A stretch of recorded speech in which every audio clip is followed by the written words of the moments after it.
Proverbs chapter 3 is where we're going to begin this morning. Continuing our message from last week, first things first, and that's keeping God first in every area of our life. And while you're turning there, I'll just recap a little bit that a lot of times we find ourselves drifting because we're not putting God first in whatever situation or circumstance or area of our life. And if we're not putting God first, then we're putting that thing first, and we're not going to be able to find the success. And when I use the word prosperity, it's total prosperity, not just money. It's prosperity in that particular area.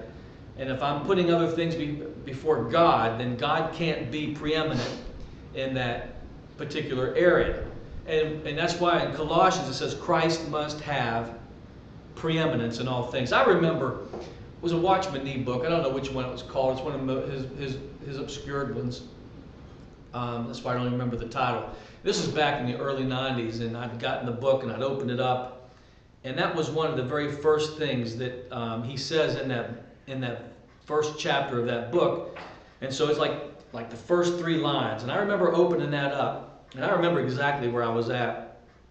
And when I got to that part where he said, Christ must have preeminence, of course, quoting from Colossians, I couldn't read the rest of the book because I couldn't get past that, because that was just so profound to me that I just closed the book and just let that word minister to me. But it's true, Christ must have preeminence in all things, and that's every area. And that's what we're saying, putting God first. Now, we stopped last week, and I went too far, and a little long last week, and I thought I would be able to finish it out, and there was just no way. But we ended in Proverbs chapter 3, verse 5, and it says, "Trust in the Lord with all your heart.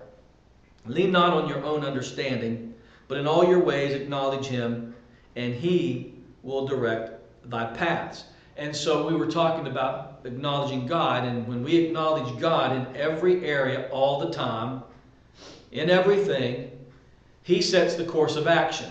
I don't set it. He sets the course of action. That's the promise here. And God says, all I need you to do is look at me. Focus on me, not on what's around you, but keep me first, make me priority, and I'll set the course of action for this particular area of your life, and all life. Every aspect of life.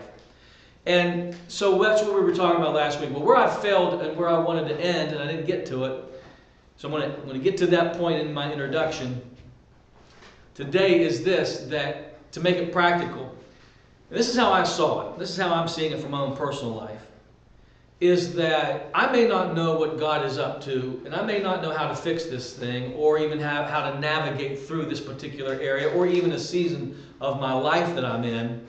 But I'm promised by this word, Proverbs 3:5, that if I acknowledge Him, He sets the course of action, He directs the path. What's that mean, to acknowledge Him? Here's where I hear people, and this is the biggest frustration among Christians today, is that I can't hear God. I don't know what He's doing. I pray, but I'm not hearing Him. And because they're not hearing Him, they just shut down. It's like with anything. If I've worked something by 4 or 5 steps, this is how you get this thing done, and it's not getting done, then I'm going to drop it. I'm not talking about anything spiritual. I'm talking about anything physical. If you do this, this is going to happen. So I do it. It doesn't happen. I'll try it 2 or 3 times, especially when it comes to computers. If you do this, if you download this and do these steps, and it doesn't happen, forget it. I don't need the program that bad. If I'm going to sit here for another hour and try to figure this thing out, forget it. And so when things get complicated, it's easy just to forget it and walk away. That's what happens when we're trying to hear God. I don't hear Him speak. Then I get frustrated, and I quit seeking because I'm not hearing Him. So that's the biggest frustration. And the bottom line is, He's not going to write it on the wall. What you're asking for an answer, you're not going to get it on the wall. You're not going to get an audible voice. Not that can't happen. It has happened in the past. Biblically, it's happened. God spoke audibly, and He's wrote things on the wall, but that is not the norm. So when I talk to Christians and they're frustrated, well, I'm praying and I'm just not hearing, and they get frustrated. Well, the thing the Lord showed me in this message last week, which I failed to bring to your attention, is that the acknowledging Him of Proverbs 3:5, if I'm acknowledging Him, that's the first thing that's got to happen. And if anything, that's going to be the answer. So what do you mean by that? That's the acknowledging Him first, and the byproduct is the answer. So here's the thing. I'm acknowledging Him, but I'm not seeing anything on the wall being written, and I'm not hearing an audible voice. None of that's happening, or I'm not being led, and I'm not getting anything by the Spirit on this thing. But the contentment, or the peace, if you will, should come to us in the fact that I acknowledged Him. Now think about that. Don't look for the answer. That comes right here. When He says, I direct your paths, that's your answer. So my thing is, well, I don't have to hear Him. Although I want to hear Him. Are you hearing God on that matter? No. Are you not freaking out? No. Why? I acknowledged Him. That's what He said for me to do. There's nothing in here about acknowledge Him and He'll talk to you. He'll write it on the wall. He'll speak. No, He says, I'll set the course of action. And here's where Christians, again, and again, here's a term that most Christians don't even know what it means, called providence. And it's a teaching in the Bible that the church fails to keep at the forefront, is that I might not get the answer, but He works it in my life. And when the door is open or the door is closed or this happens or that happens, that's the answer. That's the answer. That He, so we have to trust in providence to some degree. So, I'm always going to look for the answer. But if I'm not hearing Him, then I'm going to look for the answer by the course of action He sets in front of me, by me continually to acknowledge Him. I was talking to someone the other day, and they were saying about, they'd heard this message, and they were back in their funk a little bit. And I said, didn't you pray? Because something happened, or something was starting to transpire, or could transpire, that caused this particular person to maybe freak out a little bit, or take a step back, or get anxious. And I said, did you not pray that you wanted God's will? Did you not tell your Father that you wanted His will? And they said, well, yeah. And I said, every time something changes or something shifts in your life, you start freaking out, but you prayed His will be done. You acknowledged Him. He starts setting the course of action, and it's not what you want. It's not the answer you're looking for. You may not even see, and it's not so much that maybe, and it could be with anybody, but it could be the fact that you're not recognizing the shift taking place is Him setting the course from you acknowledging Him. So if you really say, Lord, your will be done, He's going to involve Himself in that situation. And because it doesn't turn out the way you don't think that's the answer. But He says, you acknowledge me, I'll set the course of action. And then you've got to trust. He's not going to leave you alone. Cast your cares upon the Lord. He will sustain you. He will never let the righteous fall. So you've got to know that God says, I will never leave you nor forsake you. I'll be with you always to the end of the age. And the Amplified says, I will never, never, never loosen my grip on you. So when you acknowledge Him, you're in the palm of His hand. You're inscribed on that palm. You're the apple of His eye. He's not going to let nothing happen to you. That's where your trust has to come in. So when providence starts, the course of action, which we call providence, starts happening, you got to just say, I don't understand it, but I know if I acknowledged Him, and I did, He sets the course. I've got to trust this is Him. And He'll work all things together for good. All right, so that's something that I want to try, because this is where the devil beats us up on it. You didn't hear Him, did you? Religious people have beaten me up. Well, did you hear God on that? Well, not yet. Well, then how? But, I acknowledged Him, and that door opened. I acknowledged Him, and that door closed. I asked Him to remove this or remove that. I'm acknowledging Him on every turn here, and I know that He says if I acknowledge Him, He sets the course of action. He directs my paths. I've got to trust that. Now, I want to show you another scripture that goes along with that, and if you're already in Proverbs, just jump over to chapter 18 or chapter 16. I'm not going to lean on my own understanding. That's where I get into trouble. That's why I start freaking out. He starts setting the course of action. At that point, I acknowledged Him, He set the course of action. I ended up leaning on my understanding and didn't like the path that he opened up for me or the thing that he changed because I'm leaning on my own understanding, my own wisdom, how I want to see the thing work. And he says, no, do not lean on your own understanding. Isaiah, his ways are not our ways, his thoughts are not our thoughts. Proverbs 16:3 says, commit thy works. That's your life, the work of your hands, things that you're commit thy works unto the Lord and thy thoughts, and you shall be established. Now I'm committing this whole thing to him. That's acknowledging him. I'm committing it. I've acknowledged him. I've committed it. And the promise here says he's going to establish me. But here's the good one. Go to Psalms 37. Psalms chapter 37 verse 5 says, commit thy way. That's acknowledging him. Commit thy way. Putting him first. Commit thy way unto the Lord. And what happens when you commit your way to the Lord? Trust also in him. You got to have the trust factor there. But what's it say? And he shall bring it to pass. Now there's no ands or ifs or buts about that. If I acknowledge him, which is committing the thing to him, which is committing the work into his hands, it's committing my way to him, my way, my works, trusting in him, he will establish me, he will bring it to pass, he'll set the course of action. He takes care of me. He takes care of you. That's the covenant that he makes to us. Now this word commit in Psalms 37, you know it's a Hebrew word. We know, we've taught you that Hebrew words are pictorial, which means that with that word is painted a picture. What's the picture here of the word commit is in the ancient days, and they still do it actually, in the Middle East, they ride the camels. And you've seen the big burdens on the camel, all that luggage that they put on that camel. And that camel is trained to bend down so you can put that luggage, I'll call it luggage, whatever it is, that these guys want to put on this camel. The camel bends down, you put the burden on him, he gets up, you jump on, he takes off.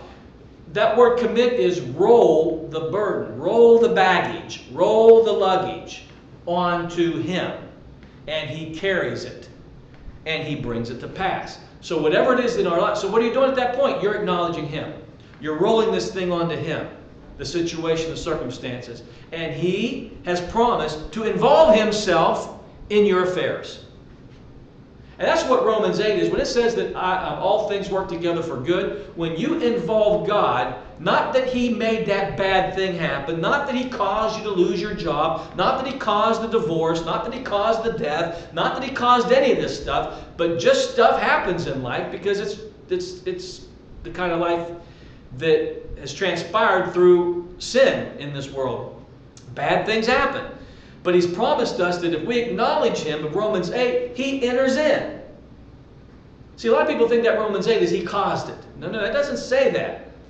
It says he works himself, the literal Greek is he mixes himself into the bad in your life and then turns it for good. But that doesn't happen. That's not a promise of Romans 8. And you Christians do this all the time. Well, all things work together for good. No, they don't until you acknowledge him, commit the thing into his hands so he can mix himself into the thing. He won't do it unless you acknowledge him. You can go out there and try to fix that thing, but you don't have the promise that it's going to work for good until you do what that says. And he mixes himself into it. So that is where it's to our benefit that we put God first in everything, all the time. In everything, just maybe some things, no, in all things, he must have preeminence. In all things, he must have preeminence. Now, I want to give you, that was the introduction, I want to show you some pictures of this that are really good pictures out of the Bible that show us this principle of putting God first. And if you will, turn to Luke chapter 2. Actually, we won't even, you can look at verse 52. I'll get to that, but I'm not going to read the story. But you know the story. This is when Jesus turns 12 years old. I'd say he's probably in our day in the 6th grade. And they are traveling. They're leaving, I think they're leaving Jerusalem. They are a day journey, 1 day's journey away, when they realize Jesus is not among them. At this point, I'm sure John, Jude, he's got some sisters. These are half brothers and sisters. They're there, but Jesus isn't.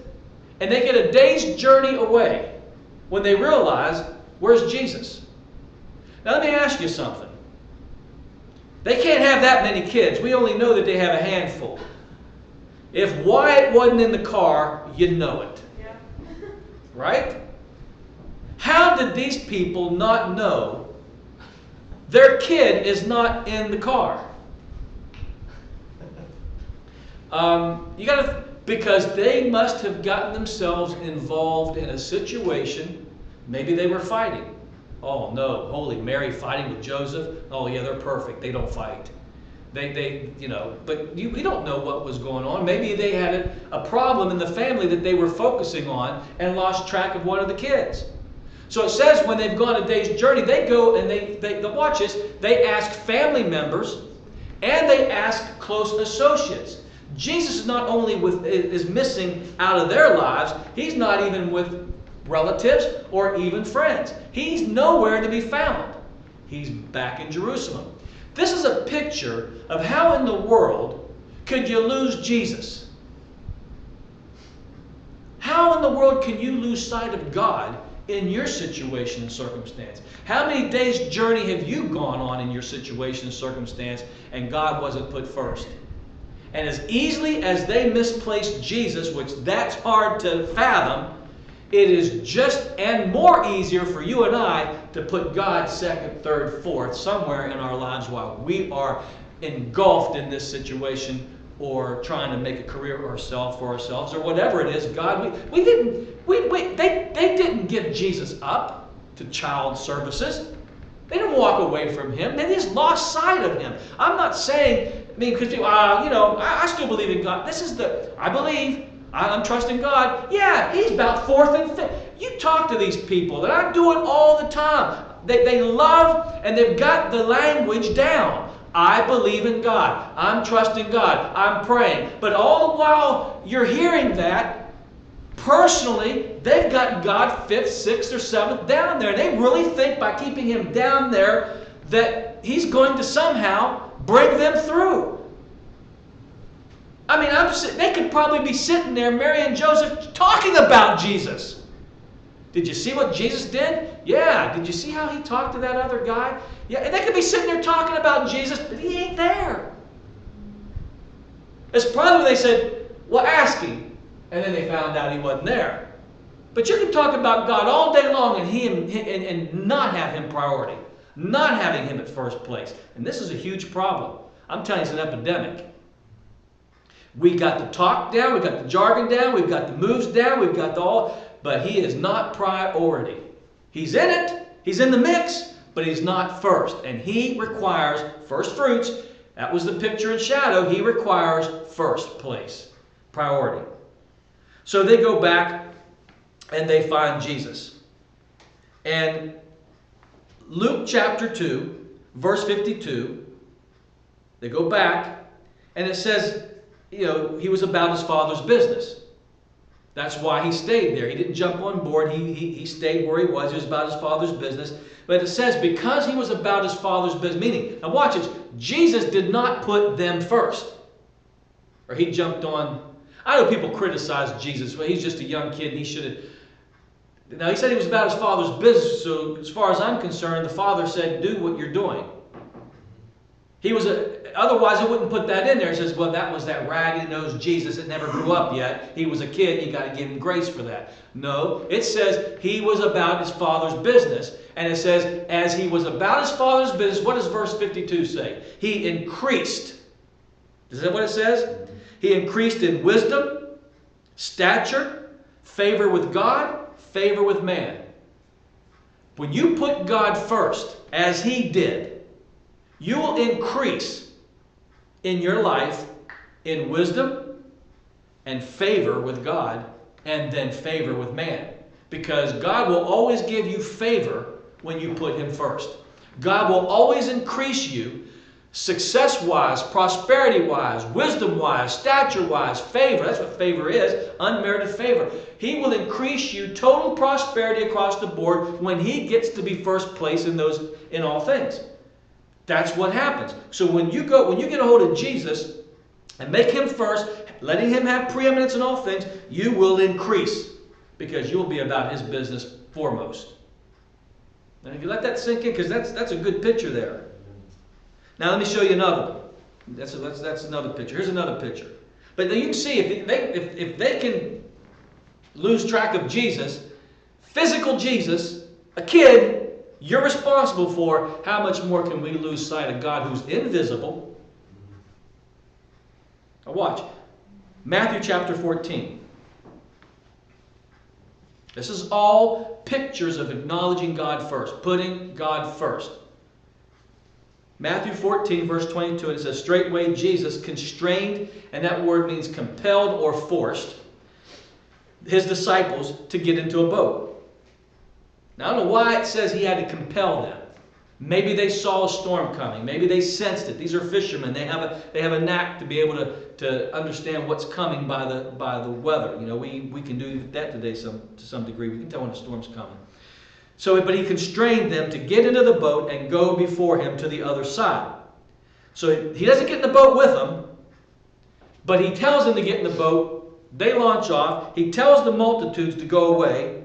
And He sends them away, and then He goes up into the mountain to pray. And then when the evening was come, He was there alone. But the ship was now in the midst of the sea, tossed with waves. Now Jesus is on the shore, and the disciples are in a storm. And they're being tossed by the waves. The wind is contrary. And in the fourth watch of the night, Jesus went unto them, walking on the water. And when the disciples saw Him walking on the water, they were troubled, saying, it's a spirit. And so they cried out for fear. But Jesus spoke unto them, saying, be of good cheer, it is I, do not be afraid. Now this story, there's a million ways you can go with this story, but understand that these disciples were compelled to put God first by getting in that boat. Now again, I'm inferring this, I'm not sure, but they could have sensed the storm was coming, but yet they still get in the boat knowing that may not be the right decision in the natural. See, God will tell you to do things, and in the natural, people will say, don't get in that boat. Don't go that direction. That's not human. That's not wisdom. That's not common sense. But because you put God first, you're going to get in that boat regardless of what you see coming. So He compelled them to get into the boat, and they put Him first and got into that. They acknowledged Him and got into the boat and took off. Now watch this. The wind came against them. This should have been a 2-hour journey from one end to the other. Now listen to what I'm saying here. Get the facts. It should have been a 2-hour journey from one end to the other. But when you look at the scriptures, you know what the fourth watch is and all that. Let me just reduce it down to this. It should have been a 2-hour journey, but after 9 hours, they're in the middle because the wind is contrary. Have you ever ran in the wind? I'm in March. March is a windy time. When I run, I hate running in the wind because when I'm running against it and it's really coming at you, it slows you down. It literally slows you down, and you've got to put more force into the thing, and it wears you out quicker, and your time goes down, your energy level goes down. So they're fighting this wind. It's contrary against them. Had they just said, look, this isn't happening. We should have been over there in 2 hours. We've been in this thing for 9 hours, and we are only halfway through. They could have at any point in time turned the thing around, put the wind behind them, and scooted their way back to where they originated. But that's not what God told them to do. God said go to the other side. And they're acknowledging God even in the midst of the winds that are contrary to them. See, here's the thing. God's got you on a path. And there's going to be times that the natural is going to come against you. And it's going to it's so much easier if we just get off of this thing, go over here, fix this. But you're like, no, I know what God told me to do. I'm acknowledging Him. I'm going to stay the course. And yes, it's taken a lot longer to get where I thought I was supposed to go than what... It only took this guy an hour to get to that place in his life. This taken me years. I mean, look at your dreams and visions. You're like, how much? But God set the course. You acknowledged Him. He gave you a dream. He gave you a vision. He gave you a word. You acknowledged Him. He set the course of action. And guess what? The winds of life became contrary to you. And so when you should have been there already, you ain't even halfway there yet. And it's so easy to just get in the worldly wisdom and get in the natural and just say, hey, I can get it quicker if I just do this. And they didn't do that because they kept acknowledging God, putting God first. Now watch what happens here. Let me just read you. I don't want you to go here, but there's another story line to this spoken by Mark. Same story, but Mark says a little different than what Matthew. Listen to what Mark says. And he saw them toiling and rowing. Jesus did. He's done praying. He saw them in the middle of the lake or whatever, and saw them toiling and rowing, is what it says. For the wind was contrary unto them. About the fourth watch of the night, he comes to them, walking upon the water, and it says, and would have passed them. That's interesting. Mark says he would have passed them. Now this is God. So they're freaking out. They're toiling in the flesh, in the natural, sweating, trying to figure out how we're going to get to the other side because the winds are contrary. And Jesus is walking on the water and would have passed them had they not acknowledged Him. Now first they thought He was a ghost and freaked them out. But watch what happens here. He reveals Himself to them. And they reached out by acknowledging Him and put Him first. Now Peter says, Lord, if that's you, bid me to come out to walk on that water with you. But again, they were acknowledging Him. See, they didn't just go, oh, I don't know what that is, but they're just too involved even to recognize what's going on over here. But we need to be open to what God is doing in our lives by acknowledging Him so He can set the course of action for our lives. All right? So the natural was not going to help them get to the other side because they were toiling and rowing.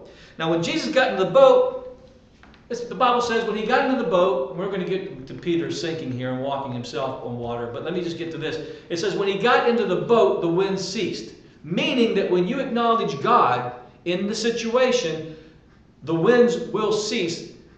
Maybe not literally, but what happens when the winds cease, peace came. Because He says, peace I leave with you, that which the world cannot give. He's the God of peace. When you invite Him or acknowledge Him into your situation, putting Him first, just the fact that He is the God of peace, He brings peace to the situation. So even though, let's say, the storm did not stop, or the winds didn't stop, even the fact that He got into the boat brought peace to them because, hey, Jesus is here, so everything's going to be all right. And he could have continued on even if the winds. I'm just saying, maybe the storm won't stop right away. Maybe it gets tougher when you acknowledge Him. But know that He said, peace I give you. Peace I leave with you. So we're always going to have a peace when you acknowledge God because God is peace. You can't have God without the peace of God being with Him as you acknowledge Him. All right, does that make sense? So as soon as they cried out, they're acknowledging God. They're in their storm. They acknowledge Jesus. He immediately goes to them, and the winds begin to subside. Now, go to Isaiah. And I'm going to get back to the story, but I want to show you a scripture here. Isaiah 26:3. Because what I want you to see is they acknowledged Jesus on the water. And it saved them in the boat. Now, Isaiah 26:3, this is what I'm going to let you turn there because I want you to, this is going to be something for you probably to meditate on this week. I mean, I don't know. It's a good scripture. It says, thou, meaning God, will keep him, you, in what? Perfect peace. How does God keep you in perfect peace in the midst of a storm? In any trial or circumstance situation? Thou wilt keep him in perfect peace, whose mind is what? Stayed on him because you trust him. So You have, and this is what he says in Proverbs, acknowledge him. In all your ways, acknowledge him. What's happening is your mind is being stayed on him. And he says, when you acknowledge me, you put me first, perfect peace. Now, you know what the word peace means? Total prosperity. It means complete wholeness. It means nothing missing, nothing broken. It means contentment. It means that word peace in the Hebrew is got a million different definitions to it. It's like the word salvation. Soterion in the Greek. Shalom, Hebrew for peace. Soterion, salvation in the Greek. It simply is not just one English word that you can translate. It's got so much meaning and depth to it. So when he says, if you keep your mind stayed on me, well, let's just look at this from this definition of peace. Remember 2 weeks ago, I said that one scripture, I have plans of welfare, plans of prosperity to give you a future and a hope. That's peace. That's the covenant of peace. The covenant of prosperity. Total prosperity. Yes, it includes money, but it includes a good marriage. It includes a good family, great kids, healthy kids, a career, whatever here's what it includes. Whatever I put my hand to, I prosper. Okay? So when my mind is stayed on him, making God first, acknowledging him, he says he keeps me in perfect peace. Perfect prosperity, perfect wholeness. That means that when my mind is stayed on him, in my life there'll be nothing missing and nothing broken. That's a promise of God there. So, and again, him entering in and working it out is going to be a process. And you say, well, this process should have been done a long time ago. Not if you are not putting him first. Here, I really believe this, that if you got saved, whatever year that was, there is a process of working this covenant of peace into your life. And then it gets better and better and better as you get older and older and older. Like wine. Wine gets better as it gets older, and so will we. God's working this peace, this covenant of peace in our lives, and our lives are getting better. So you're like, but my life hasn't gotten better. It's because probably, if you want to be honest, God was never number one in certain areas that you're still struggling in. It's when you do what it says. Your mind stayed on him. But no, where's our mind go? It goes on the situation. Our mind goes on the circumstance. Our mind goes on this that's happening. And yeah, we're throwing up Hail Marys, but again, when we do that, he's third, fourth, or fifth.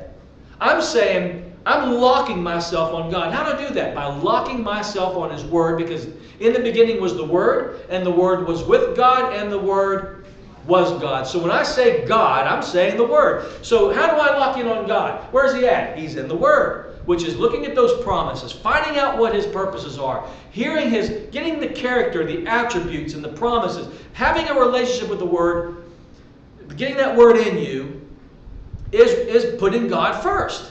What's the word have to say? And don't be legalistic about it. See the word as God. God has the final say-so. Let me tell you how important that word is. When he says, my word is above my name. What's he saying? My words. You can bank on them. I put them above my name. If anything, don't trust me. Trust my words I'm speaking. Jesus said that. If you don't believe me, at least believe the works and the words of the Father. But the point is, we'll put God first by getting into that word and finding out what the word says about your situation. And you can't get Christians to do that. You know why? It requires you to read the thing. It requires you to study it. And no, I just get lost in those genealogies. Don't read the genealogies. Hell, what? I don't read them. Well, I get stuck in Leviticus and these 10 commandments and all these rules and regulations. That's not what we're talking about here. Those are the old covenant. Jesus fulfilled all that. You don't got to get inundated with that, bogged down and all that stuff. Find out the promises. Find out the purposes of God for your life. And then you begin to understand God's ways. That Bible, the Old Testament is written, those stories were written to show you, if anything, those stories in the Old Testament were written to show off God's love for you and God's power that he can change and do anything he wants in your life. I mean, if he can split a Red Sea open, what can he split open in your life? If he can make a way in the desert, what way can he make in your dilemma?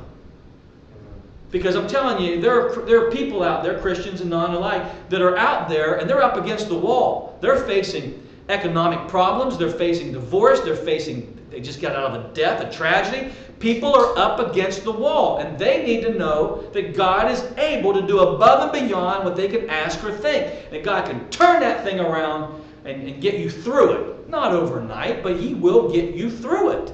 As you acknowledge Him, keeping Him first by getting into that Word and finding out what He's saying. And so that's what it means to keep your mind stayed on Him. My mind is stayed on Him, and His promise is He keeps me in perfect peace. Well, I'm not in perfect peace. Well, it's because you're not keeping Him first. He said if you keep your mind stayed on Him. Do you understand how easy it is to get your mind stayed on something else? The thing's breathing down your neck. How can you ignore it? It's got me in a headlock. I gotta pay attention to things. I got bills. I got sickness. I got kids. Your mind. You got to put God first. You can't let those things take the place of God who said it. You keep your mind stayed on me. I'll make perfect peace out of this situation. But let me tell you something. Where you get out of it, out of perfect peace, is when your mind ceases to be stayed on Him. Well, how do I know if my mind's not stayed on Him anymore? If you start arguing with someone about it, what's the arguing going to do? What's the fighting going to do? Right away, you've just gotten your eyes off of God onto the situation, as now your emotions are involved. Now your emotions are taxed. Now your intellect is entering in and trying to fix the thing, and you're bickering and arguing, or you're bitching and you're complaining and you're doing this. That's not keeping your mind stayed on God. What's coming out of your mouth is going to be the very thing that gives you away whether or not your mind is stayed on God by the negativity that comes out of it. You can't have your mind stayed on God and talk garbage. Your mind is on something else that's causing the garbage to come out. If your mind is stayed on God, and you're going to speak the words of God, which are the promises of God over the thing. And when you speak, don't look at that as a formula, I'm speaking the word. No, you are echoing what God has already said to you about your situation. You're just echoing the word of the Lord. Get out of that confession mode for a minute. I believe in that, but I want to go a little deeper in why you're saying this stuff. Not because you got a good confession. That's the byproduct. But what you're actually doing is my mind is stayed on Him, and I can only speak what my mind is stayed on. All right? So anyway, here's these disciples, and they're freaking out. They're rowing, and they're toiling. And if their mind was stayed on God, they'd had a different mindset. Jesus, and there was another story that they were supposed to go to the other side and the storm hits. Jesus is sleeping in the bottom of the boat. How can he sleep while everybody else is freaking out? His mind stayed on God, and God's keeping him in perfect peace in the midst of that storm while everybody else is freaking out in that boat. They were all in the same boat, the same storm. 12 are freaking out, and one is in perfect peace. Why? His mind was stayed on God, not on the storm. Theirs got on the storm. Does that make sense? Now look at Matthew 14. Chapter 14, that's where we're at. And immediately, Peter says to him, if that be you, let me walk on water. You know the story, right? So Peter gets out there, and he is walking on water. Now, I'm closing with this. Now listen to this. Peter is walking on water. Let that sink in. No other person in the Bible besides Jesus walked on water. I mean, if God could split a Red Sea, He could have had those people walk on water.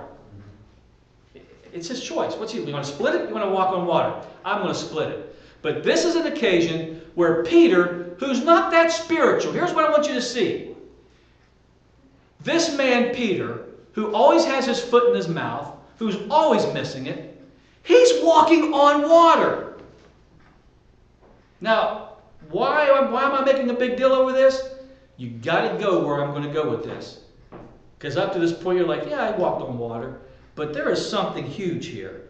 So he starts looking, he's looking at Jesus, because he said, if that's you. He's not talking to the water. He's got his eyes focused on Jesus. If that's you, bid me to come out and walk on that water with you. And Jesus said, it's me, so come. So he's walking on the water because he's acknowledged God. He's focused on Jesus. He's walking on water. And the minute his focus is off of Jesus, as long as his focus is on Jesus, he's walking on water. And that means it's putting Jesus first. My eyes are on you, and I'm walking on water, and this is crazy. This is awesome.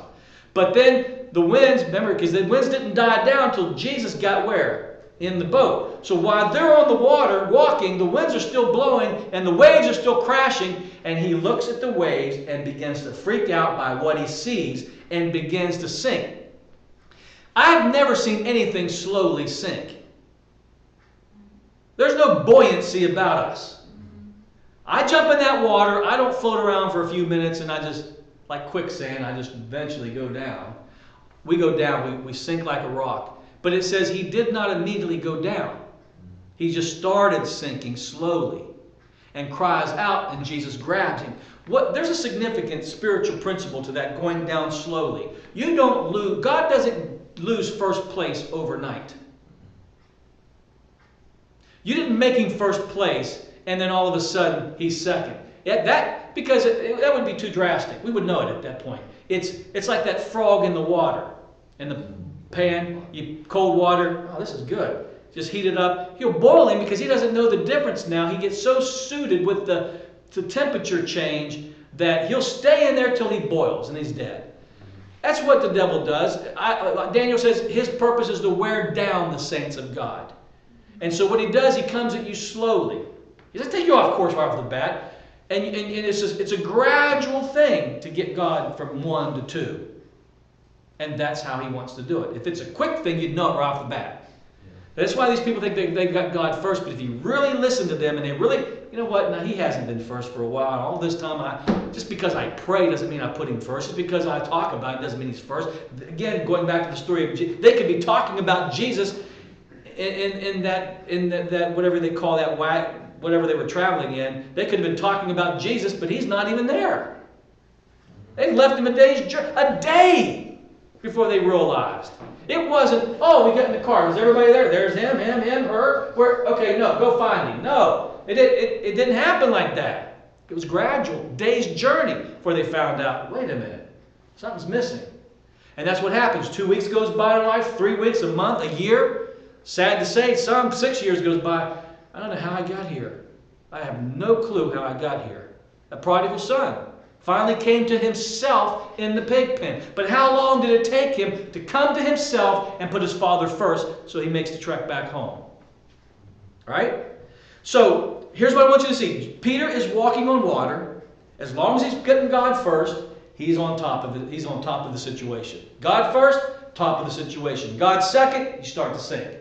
Is that not so? I mean, that's so simple to see, right? Yeah. You got it? Now watch this. This is what Jesus said to him. He catches him and says, "O thou of little faith." Watch this. Wherefore did thou doubt? Right? So now we've got something. Peter, your faith put God first. Remember I said Peter walked on water. Watch this. Little faith walked on water. Because he didn't rebuke him for having little faith. He rebuked him for the doubt that disturbed the little faith. Now see, I'm going to prove to you that the little faith is not a criticism.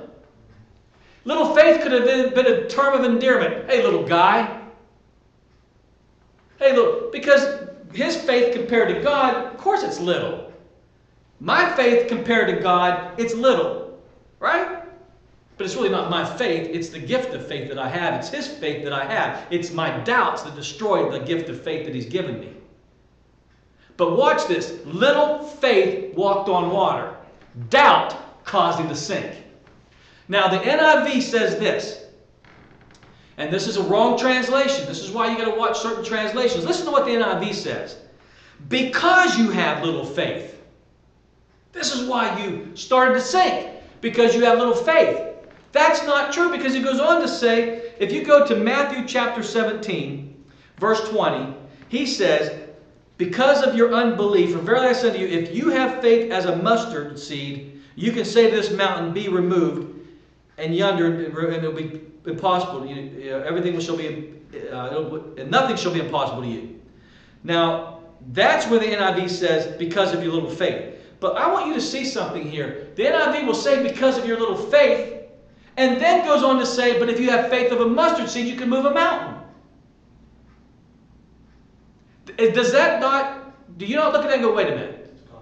It's contradictory. And that is a translation, a very popular translation. How do you tell me you're going to criticize me for having little faith, and then you're going to tell me about it? But if I have the grain of a mustard seed of faith, I can move a mountain. What the hell is the grain of a... That's tiny. You can't get any smaller than a grain of mustard seed. So that is not a right translation. Just common sense says there's a contradiction there. The problem is not the little faith. His little faith had him walking on water. Your little faith will move a mountain. It's the doubt that you allow to come in. How's the doubt come in? If my eyes are, my mind stayed on God, I have perfect peace. If I acknowledge Him, He directs my paths. If I put Him first, He enters in and works all things together for good. But the minute I take my eyes off of Him, like Peter, over here in the storm, that storm's speaking something to me. You can't walk on water. There's no way you can walk on water. What are you doing? And then the winds come and the storms come, and you start believing what the situation says. Now, we don't forget, that's just an analogy, the walking on water. But you know as well as I do, when you stay in the Word, you're putting God first. And I don't mean stay in the Word as a legalistic thing. There's got to be life. In other words, you're going to this Word because you're relating to God through His Word. You're letting that Word speak to you. It's a relationship. There's life on it. That's what I'm talking about. It's not a mundane, got to read the Bible today, get my chapters in today. No, you're converting to God, conversing to God, and the Spirit is leading you into the Word, and it's just happening. I can't teach that. It can't be taught. It can only be caught. You got to work that out. If I try to teach you, it becomes mechanical. It won't work. You'll get legalistic about it. It's through a relationship that Word becomes alive to you. So when you're doing that, you're putting God first, then there's no doubt. Doubt doesn't come from the Word. Now, how does faith come? Romans 10:17. Faith comes by hearing, and hearing the Word of God. Doubt comes the same way, except not through the Word. Doubt comes by hearing your neighbors. Doubt comes by listening to television, preachers and teachers that aren't in the Word like they should be in faith, or your news media. Doubt comes by you seeing and hearing. Faith comes by hearing, but so doesn't doubt.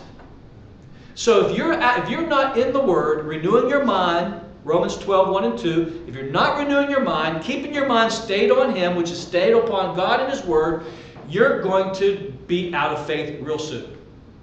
And you're going to start sinking. Because the waves are going to start talking to you. O'Reilly's going to start talking to you. Let me tell you something about this information highway that's happening, that we've been involved into, with the internet, with how many stations are on our cables now? Hundreds.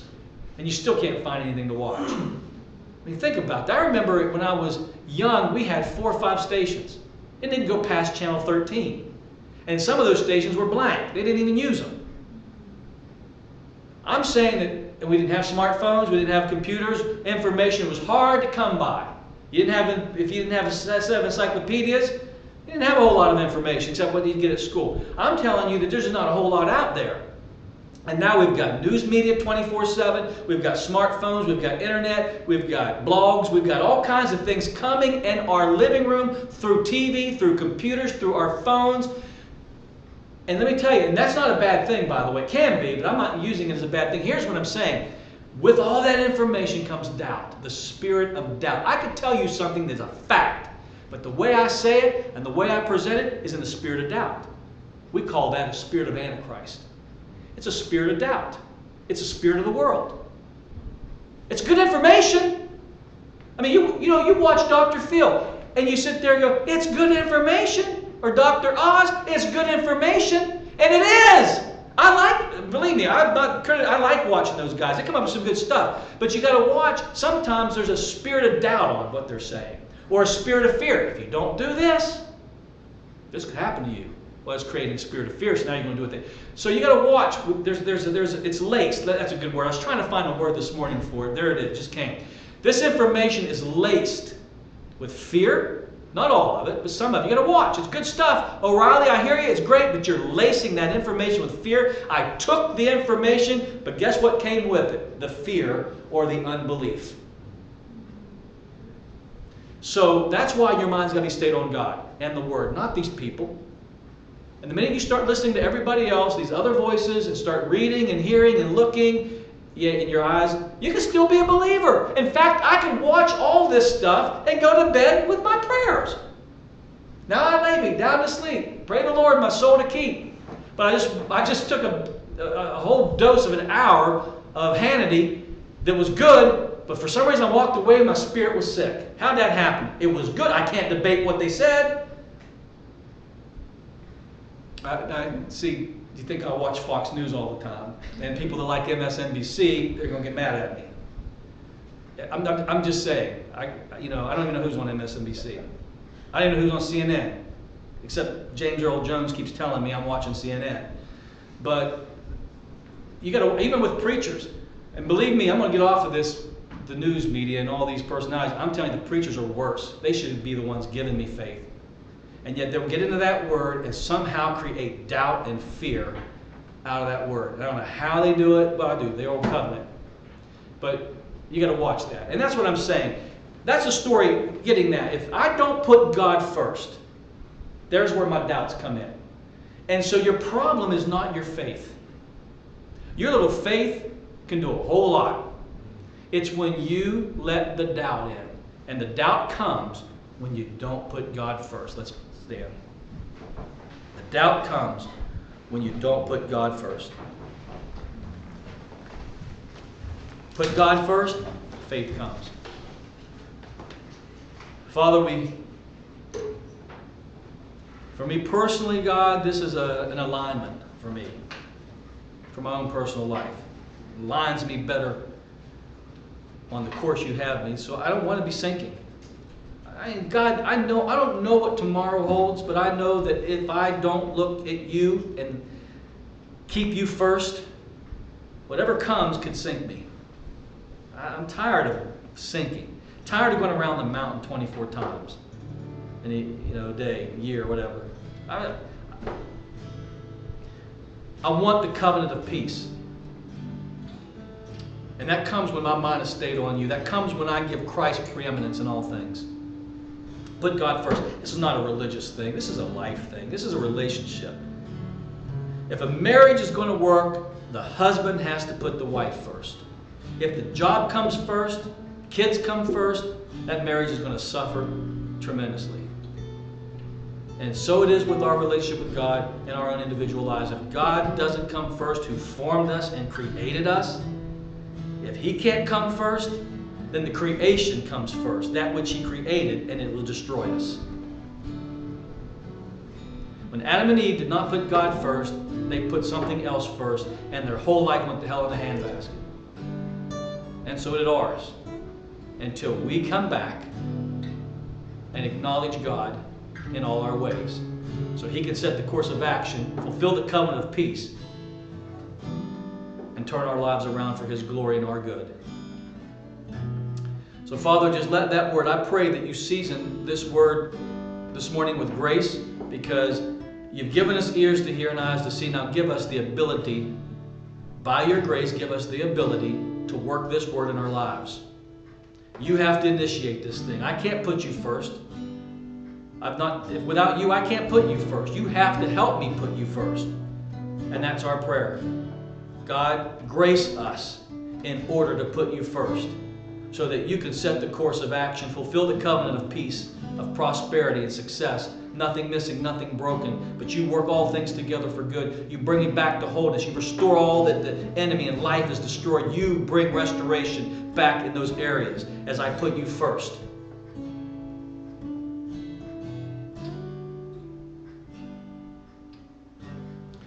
Isaiah 26:3. Keep your mind stayed on Him. And the promise is, He'll keep you in perfect peace. Acknowledge Him in all your ways. He'll set the course of action. He'll direct your paths. Commit your way to the Lord. He will do it. Roll the burden onto Him and He'll make the way. He'll bring it to pass. You're one with God. He's made covenant with you. See, when Jesus told those disciples to get into that boat, He was therefore now responsible for them to get to the other side. But they had to acknowledge Him. That's why He was going to pass them by. See, right now, there's people that could be going through something right now. Don't let Christ pass you by. Be like that woman that touched the hem of His garment. She pressed through and said, I'm going to acknowledge Him. I can't get to Him, but however, I got to acknowledge. If I acknowledge Him, I know I can be made whole. And He says to her, daughter, go in peace. There you go. Perfect peace was for her because she acknowledged Him. Don't let God pass you by. He called you. He formed you. He created you. He's going to take care of you, but you've got to put Him first.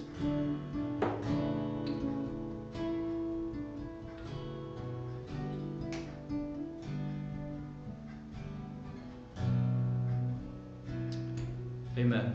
God bless you. See you next week.